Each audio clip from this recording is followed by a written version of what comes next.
Hello, dear listeners, and welcome back to another episode of our podcast. Today, we're going to dive into a topic that I know many of you are passionate about: making healthy substitutions in your favorite recipes without sacrificing flavor. Yes, it's possible, and I'm here to guide you through it. Let's start with the basics. When we talk about healthy substitutions, we're talking about replacing ingredients that are high in unhealthy fats, sugars, and sodium with healthier alternatives.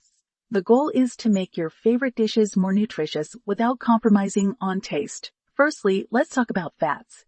Many recipes call for butter, which, while delicious, is high in saturated fats.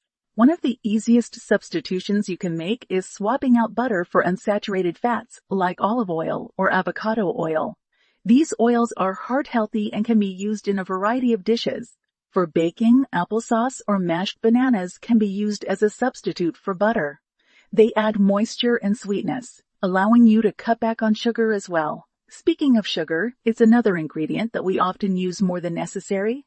Instead of using refined white sugar, try using natural sweeteners like honey, maple syrup, or agave nectar. These sweeteners are less processed and have a lower glycemic index, meaning they won't spike your blood sugar levels as much. For baking, you can also use fruit, purees, or dates for sweetness. Now, let's move on to sodium.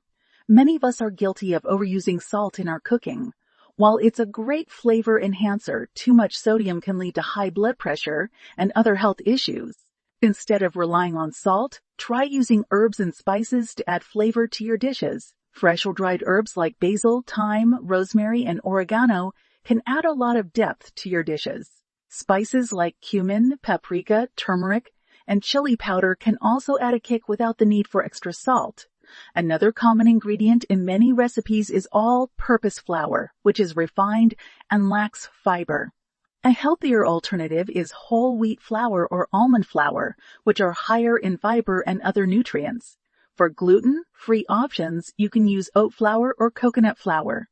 Just keep in mind that these flours absorb liquids differently, so you may need to adjust the amount of liquid in your recipe.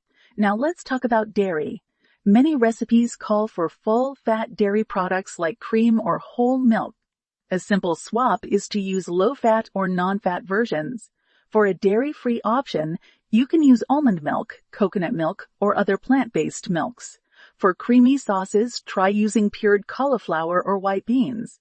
They add a creamy texture without the need for heavy cream. Lastly, let's not forget about protein. Many of us rely on red meat for our protein, but it's high in saturated fats. Try using lean proteins like chicken, turkey, or fish. For a vegetarian or vegan option, you can use beans, lentils, tofu, or tempeh. Remember, making healthy substitutions doesn't mean you have to sacrifice flavor. In fact, many of these swaps can enhance the flavor of your dishes. It's all about experimenting and finding what works for you. So, dear listeners, I encourage you to try these substitutions in your own kitchen. Start with 1 or 2 swaps and see how it goes. You might be surprised at how delicious healthy eating can be. That's all for today's episode. I hope you found these tips helpful. As always, thank you for tuning in, and I look forward to sharing more healthy cooking tips with you in the next episode. Until then, happy cooking!